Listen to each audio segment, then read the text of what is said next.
E aí? Agora há pouco a minha mulher tesourou a conta dela do Facebook, porque tinha muita gente falando da vida dela, amigas dela de igreja, pior que é de igreja, são evangélicos, crentelhos, entendeu?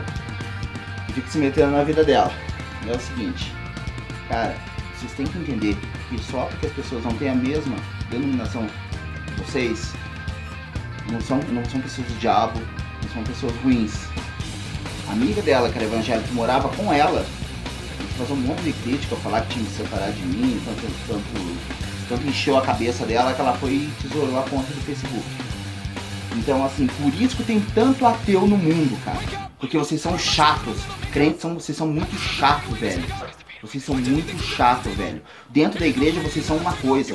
A língua de vocês, quando vocês morrerem, vai precisar de outro caixão pra vocês. Entendeu? Vocês falam demais, cara. Vocês falam muito mal da vida dos outros, cara. Vocês não sabem nada, vocês vão pra igreja só pra falar mal dos outros, cara. Pra reparar a coisa da vida dos outros.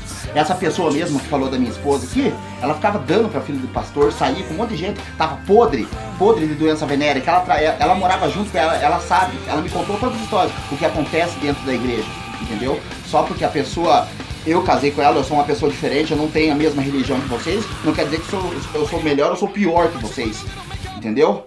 Se você gostou do vídeo, tudo bem, se você não gostou, eu quero que você se foda. Eu não tô nem aí pra você.